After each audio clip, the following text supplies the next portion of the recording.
My mum was there, my sister-in-law was there, and they started to beat me. And this was a different kind of beating. It was almost as though they were determined to kill me. And all my life I'd been threatened that we will bury you under these floorboards, and I really believed they would. And within no time, they'd broken my jaw. They had broken my arm, and I was in a lot of pain.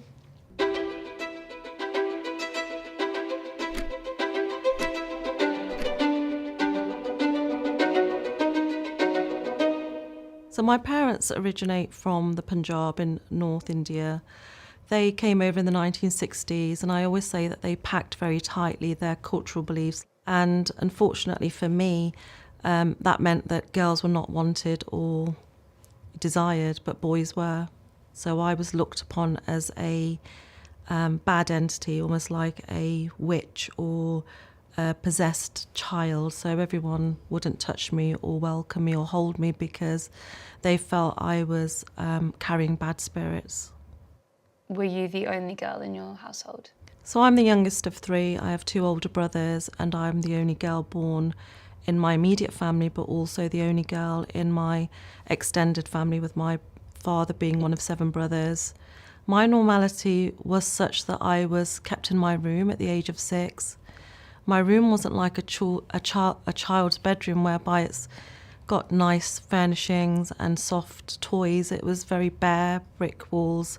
The only time I was allowed out of my room was to go to school, or my mother would call me to cook, or I would be called to do another chore like washing the plates or dishes or the clothes, because we didn't have washing machines. And I had no interaction with my family. I didn't make eye contact. Girls are told to look down all the time, and I still have a bit of an issue making eye contact with people, primarily because we get hit if we make eye contact. We get shouted at. So I was non-verbal because I didn't engage in conversation with my family. I had to nod, not speak. I used to press my ear against a very rough wooden door and listen into TV programmes and pretend I was sitting with my family. But my friend at school would walk me to school and sing me all the songs from Top of the Pops, and that's how I knew a lot of music. I amused myself with books. I've got a love of books still. I used to take as many books from school as I could because they were my friends. I would name them. And I really believed in fairy tales and that I was Rapunzel. And then one day I would be saved from my room. What was your relationship with your parents like? I was very scared of my mother and father, and a lot of people don't understand that women play a big role in my community as much as other communities that are like mine and cultures that are like mine, whereby the person that would call me out of my room would be my mother. The person that was watching a lot of my abuse was my mother, and she herself was very angry all the time just by my existence. I wanted to please my father. I would go out of my way to do things to make my father happy. And by that I mean I would cook food as quickly as I could. And most kids have a toy they remember from their childhood, but I remember he brought me back a blue crate that had bottles in it, and I turned it upside down, which meant when I was a little 6-year-old, 7-year-old, I could reach everything so much quicker in the kitchen. And I felt maybe that was an extension of his love to me as well. And you mentioned that you were able to go to school. What was school like for you? So school should have been an escape, and it was to a certain point because of the books, and the teachers were quite pleasant. But I was the only person of colour in my school with my brother. So you would hear the word scrap and people running, and it was because I was being piled upon and beaten, or it was my brother being beaten. My hair was pulled, I was spat upon, and every day was a bit of a battle in a different way. I had literally a couple of friends because nobody wanted to be my friend because they too would be picked on. But the ones I had were very loyal and very loving, and I wasn't allowed a lunchbox. And my first experience of jam sandwiches was because my friend offered me one of hers, knowing that I wasn't getting any food at lunchtimes. And, you know, I remember making that little jam sandwich last for the whole of the lunchtime so I could be part of the lunchtime community, sitting inside instead of sitting on a bench waiting. So my father, from the age of sort of 7 upwards, would bring back a group of his friends, and I knew them all. And in my culture, you don't say names, you say uncle or auntie to anyone that's older than you. And they would come and they would eat and they would drink. And my father owned a lot of pubs. So my father was the place to go to because he had the alcohol. And, you know, he would come back from the pub and my mother was the one who would wake me and say, go down. She would go back to bed and I would go and cook rice and chapatis and chicken and some vegetables, and I would take them on a tray. Then I would sit on the bottom of our large wooden staircase waiting for them to finish because my father didn't like mess. And when I got to 14, my mother woke me up, and instinctively I had this horrible feeling. I remember taking the food in and waiting, and I remember thinking I don't want to go and pick the dishes up because they were exceptionally loud. They'd started to bring bottles outside. My father used to put the empty bottles outside, and there was bottles of Johnny Walker all lined up. And then when I did get the call, I went in with the big tray that we had. It was a big white tray, probably bigger than me, and he grabbed my wrist and the tray fell down. And he was the first person to throw me onto the table and rape me. I didn't know what was happening. I was too young. I closed my eyes. But I lived without the ability to see, so I knew each person's sound of who it was, each person's touch almost. And it was a very horrific attack by 7 or 8 men on me. And I was thrown from person to person. I was beaten, I was bitten. And eventually I must have passed out. And when I came to, it was because my mother opened and closed the door and woke me up. And I remember not having my bottom part of my clothes on, and I was literally lying in a bath of my own blood. And the first thing I thought about was, there's food everywhere, on the walls, on the floor, and I'm going to be in so much trouble. I didn't actually give myself any consideration because I believed I wasn't worth anything, because that's what they had taught me from birth to believe.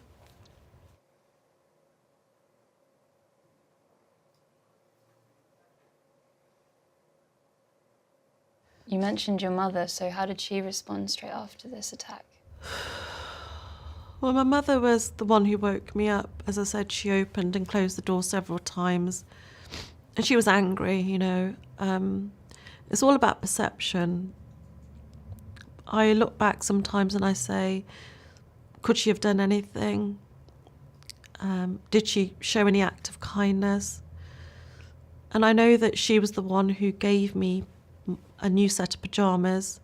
Was that an act of kindness, or was she just doing that? I don't know, but she could have at some point just come to see me and stroke my hair or give me some comfort, but she was just angry and almost made me feel that it was my fault, that I had asked for it, that it was me that had instigated the whole attack.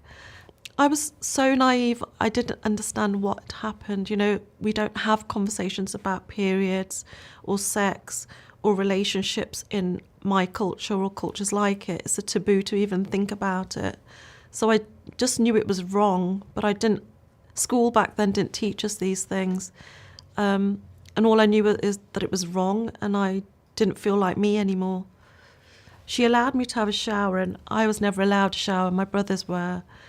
They used to make me have bucket baths, which meant you have a bucket and you fill it up and then you use a jug to wash yourself.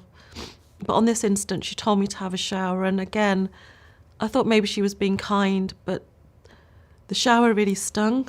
So where I'd been bitten, where I'd had open wounds, it really stung, and I kind of wished I had had the bucket bath.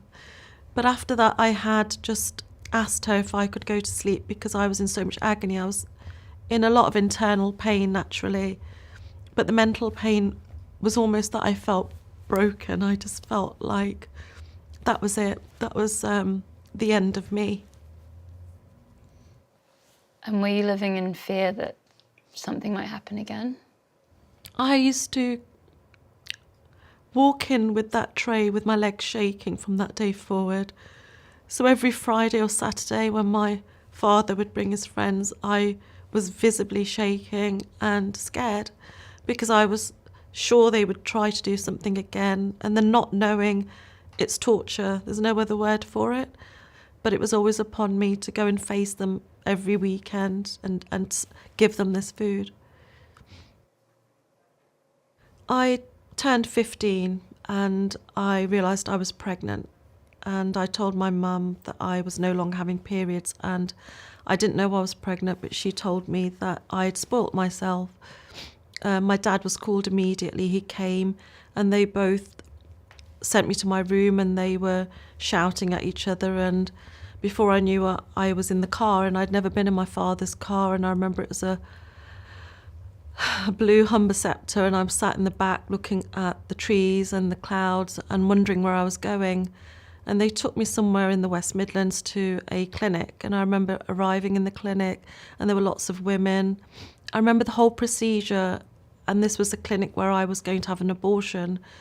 The thing I always talk about is the act of kindness from this whole experience of this abortion, because it was the first time someone had actually extended love to me, and it was in the form of a lady where after the procedure they make everyone sit on a grass verge, and I had my sort of clinic gown on, and she brought me a cup of tea.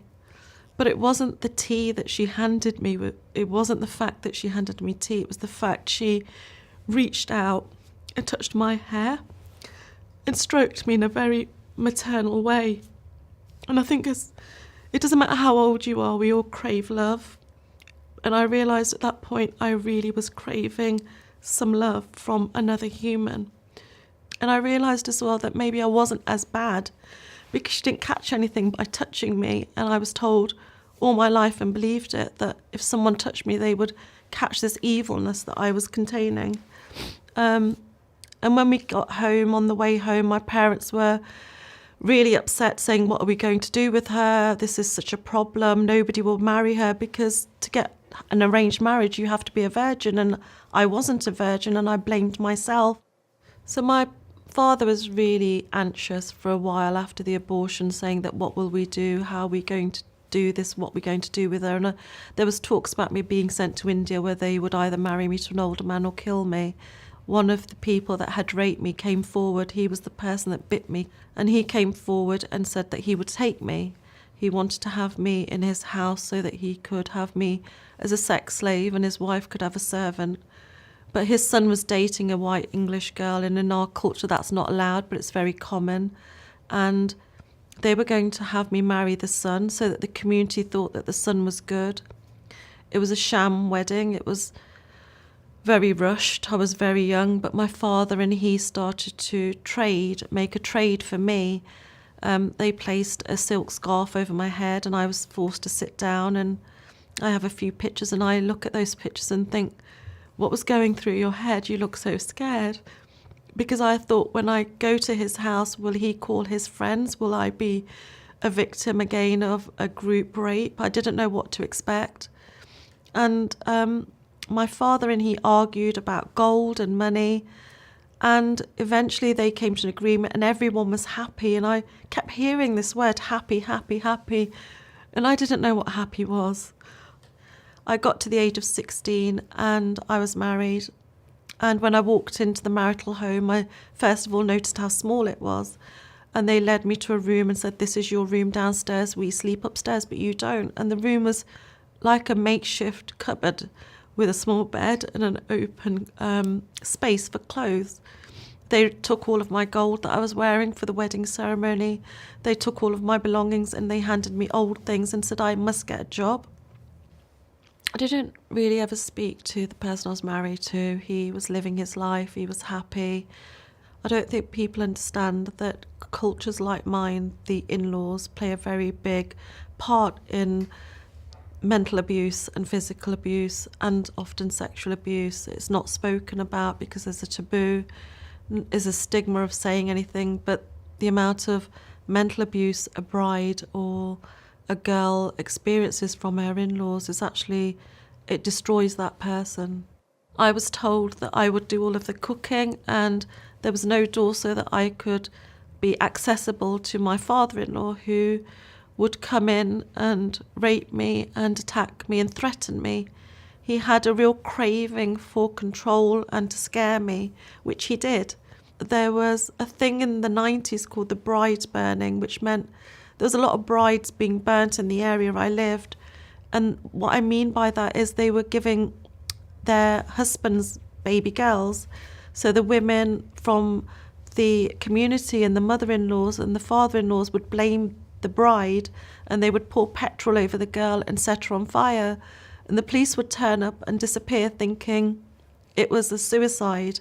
And they would say that they didn't know what to do. They didn't want to get mixed up in it. So I was literally dodging my father-in-law, because on the weekends he would tie me up with metal coat hangers around my ankles, and the metal would actually dig into my skin, and he would strip me so I couldn't move.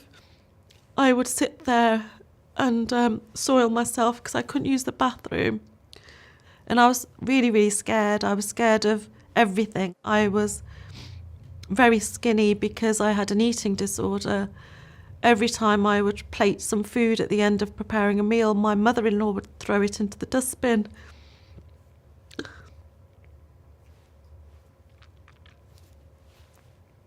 And tell me, she would tell me to eat out of the bin, because she said it's not your father's house and you don't deserve to eat like one of them. And at first, I used to try and get food out of the bin because I was hungry. But then I just gave up. Sorry.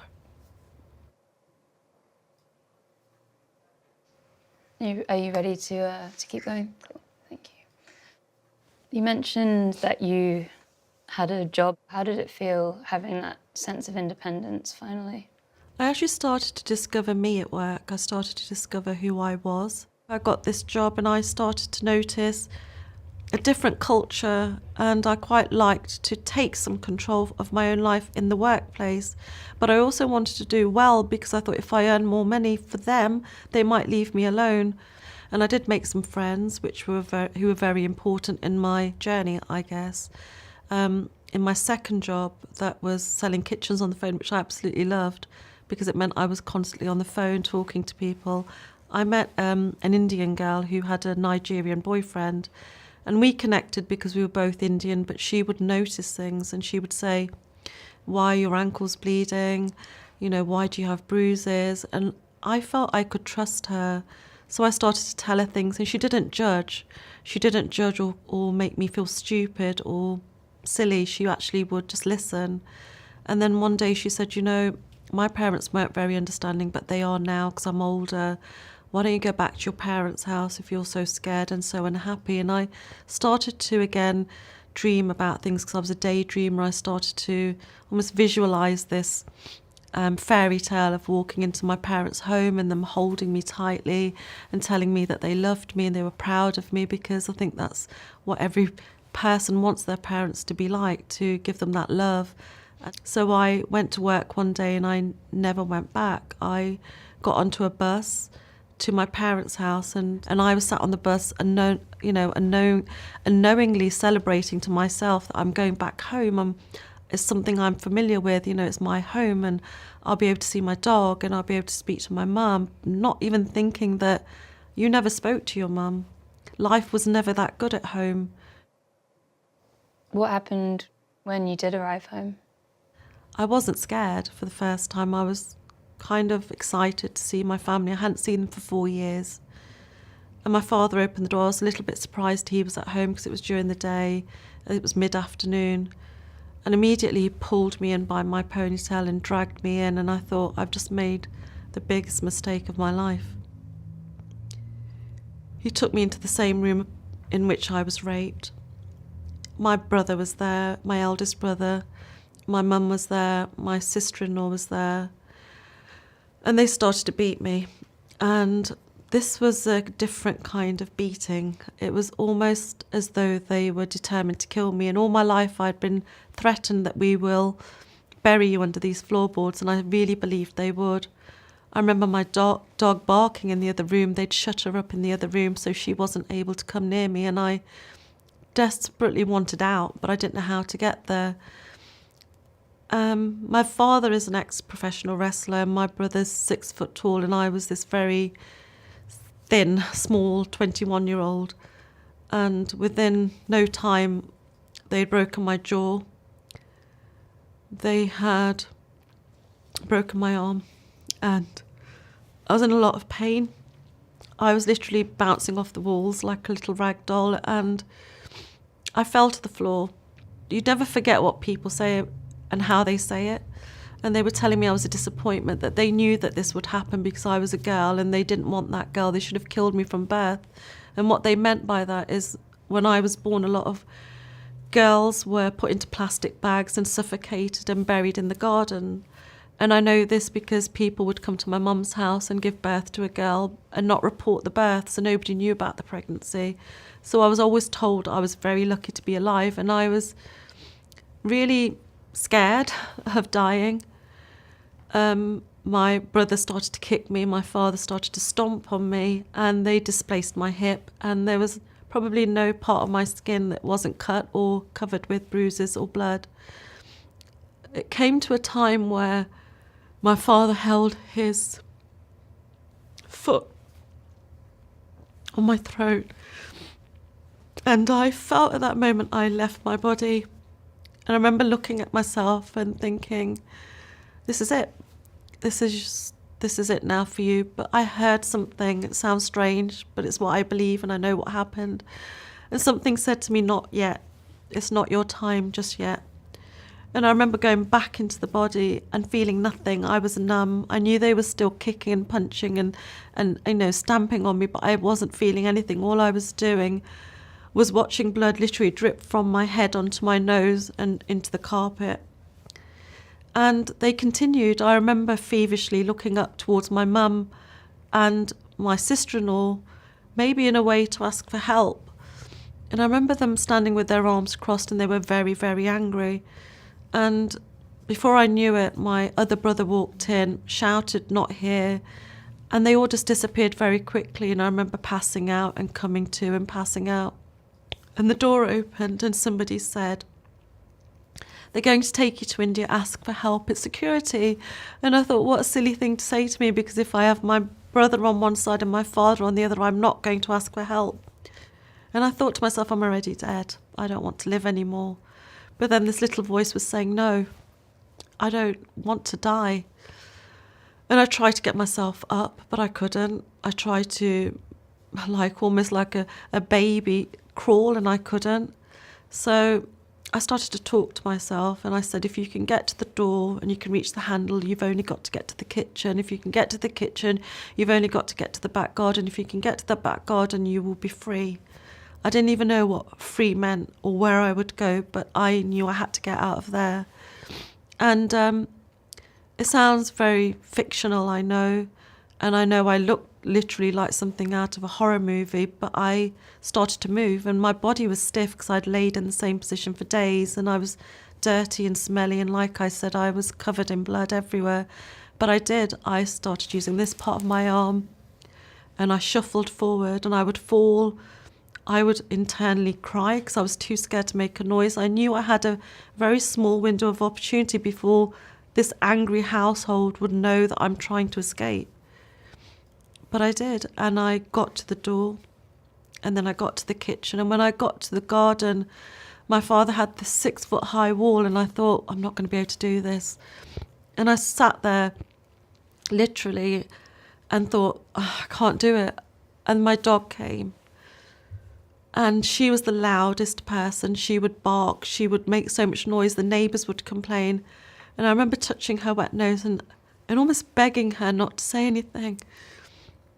And I really believe sometimes in life we really come to a crossroads where we just need one person to say, you've got this, in whatever form they come.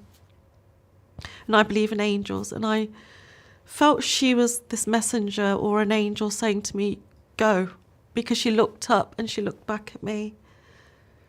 And somehow I managed to get on top of this fence, and then I fell on the other side in quite a loud way, thinking they might hear me. But I crawled, literally crawled, over to a little park opposite my house, and I passed out in the bushes and they never found me. And when I woke up, it was early hours of the morning. I have no idea what time it was, but the birds were singing, and I managed somehow to get to a taxi rank, which wasn't too far away. And when I got there, I had no money. I could barely stand. And the person that came to me was this white British man, and he was so kind, and he said, who's after you? What's happened? And I said, my parents are trying to kill me. And he got me into the back of his taxi, covered me with a blanket and said, am I taking to the hospital, to the police? And I said, no. Can you take me to my friends, please? And he did. He took me to a place called Market Harbour, which is in Leicestershire, where my friends lived. But nobody answered the door. But he didn't leave me. He stayed with me and eventually took me to the police station. And I remember collapsing in the police station. And I remember the policeman saying what happened, started to take photos. And I told him it was an attempted honour killing. He almost looked disappointed and uncomfortable and like he didn't know what to do. And he said, the best thing for you to do is to get to a hospital. And before I know it, I was on my own in a hospital, lying on this bed. Nobody visited me. Nobody asked me who I was. The nurses would come and do their observations and disappear without looking at me as though I was there. I watched the people in each bed and their families. And I knew who was coming at what time. But I also knew that nobody was coming for me.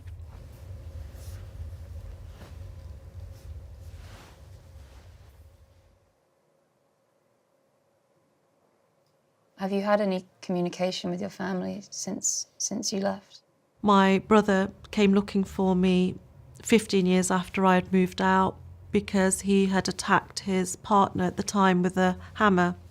And the police had put him into some sort of program whereby he didn't have to do jail time if he put right what he had ever done in his life. And he said to them openly that he had attacked me in an honour killing attempt. And I was scared because I was still scared of my brother, and he asked for forgiveness. And I said, I forgave you all a long time ago, but I just cannot forget. People don't understand why I've forgiven them, but I forgave them the moment they did something wrong because that's the kind of person I was. I don't speak to my parents now. I have been continuously threatened and haunted by them, whereby they have said they will behead me. So I get 30 to 40 death threats every month, not just from them, but from people I don't even know, especially the Middle East. And the way they look at it is if you leave an arranged marriage, they have to kill you to retain that honour. And I understand the importance of speaking out regardless of stigma and shame, because they will continue to do these things over and over again. So whoever it is you're protecting, the first and only person you should be protecting is yourself. I don't speak out of hate for my culture or to bring disrespect to Indians or Sikhs or Punjabis, whoever you may be. It's not for that reason. It's to say that as humans, we should value life. Whether it's born, that child is born a girl or a boy, they are a precious life.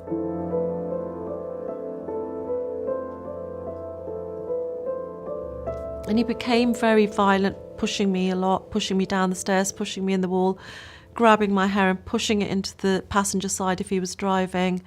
And I didn't know I was in a violent situation until things were very serious. And when I was pregnant with my third child, and I was 7.5, 8 months pregnant, and he pushed me down the stairs. Sorry.